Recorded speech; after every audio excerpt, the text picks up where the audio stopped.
All right, so the next two players that we got very close in ADP. A lot of it on the 1-2 turn, primarily in the second round. We're grabbing these two running backs close, but we got Jahmyr Gibbs and we got Kyren Williams. Jay, I know you've been bashing Kyren Williams a lot, and I ain't standing for it, bruh. Kyren is my dog. Kyren is my guy.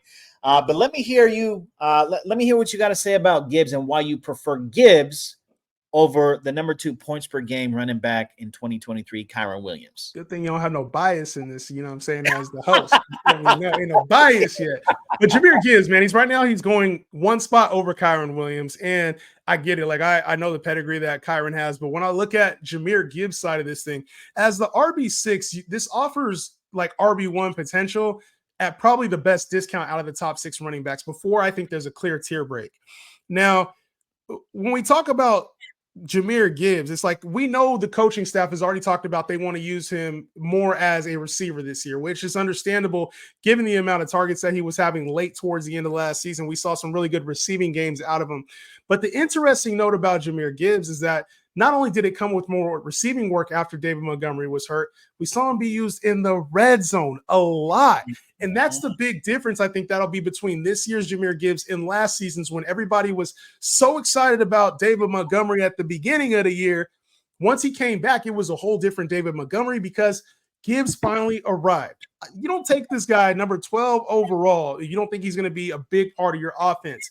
So not only is he good as a runner, he's good as a passer, and the team wants to get him more involved. They're also using him in the red zone. To me, that's a clear role for him. And I get a lot of people are concerned about David Montgomery, but every team has a backup running back, including the Los Angeles Rams.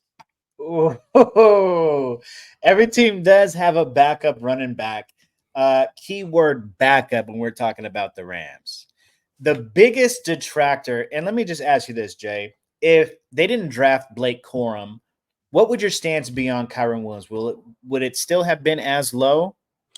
Yeah, if he was the single back in there, I think the risk would just be a little bit lessened, right? Because when you talk about Kyren, well, for me, I'll let you get it off. But since you're asking me, Kyren, to me, the injury risk, right, is imperative in that system because we know that Sean McVay moves off of players instantly. That's why. Okay. So he moves off of players instantly. And we're talking about the injury risk for Kyren. So let me take a step back here. The reason why I asked you that question is because that is fear-based drafting, where a lot of people are going to be passing on Kyren because of Blake Corum. That's a lot of people that are going to be messing up. Sean McVay uses one back and one back only. If he gets hurt, yeah, that's one thing. But if any player gets hurt, then it's going to be the next man up. Kyren Williams, although he was hurt last year, played 11 games, still finished with, what was it, like 1,300 yards from scrimmage, 1,315 yards from scrimmage, and 15 total touchdowns. That's how much they're using him in the red zone. He's their one player that they use in the red zone last year religiously. So you can not only expect what you would hope to get out of Gibbs, which is an increase in red zone touches, an increase in usage, right? I get it. Gibbs has the draft capital.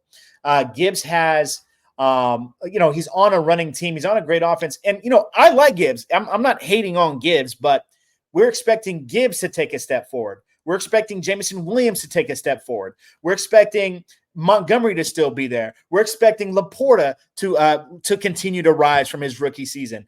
How many players are really realistically going to eat in that offense? I expect him to take a step up, but to me, his step up is what Kyren has already done in 2023.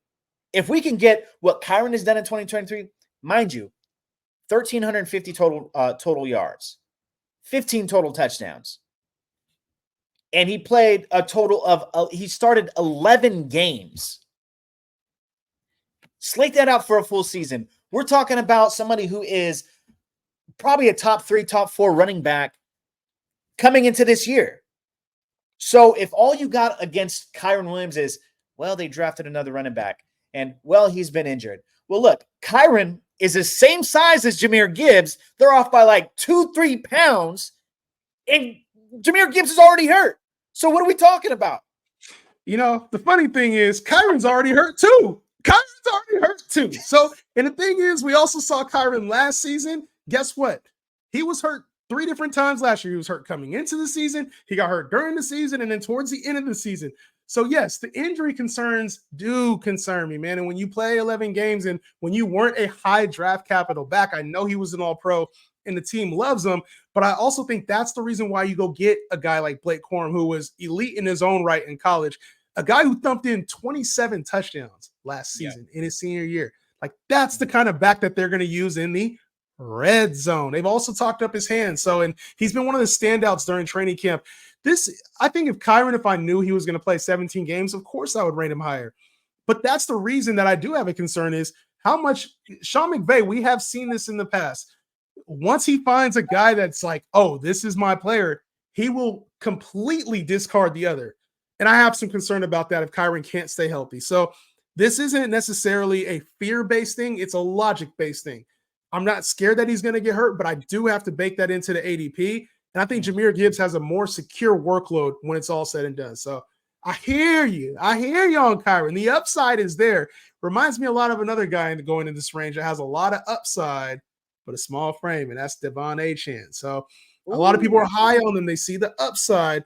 They don't always bake in the risk that comes, and it comes off as, oh, you're scared. But I think you can also be calculated about some injuries given situations. Yeah, no, I could definitely respect that. The fear-based drafting is not necessarily basing that fear off of injury, just more so in his specific situation, them drafting another running back. Can definitely appreciate that. And like I said, man, I like Jahmyr Gibbs. He's somebody who is high on my boards. We just got to put some respect on my man Kyren's name, man. I got him as a top 12 back, bro. I got him as a top 12 back. Nothing wrong with that. He's an RB1 for me in my rankings. Okay, all right.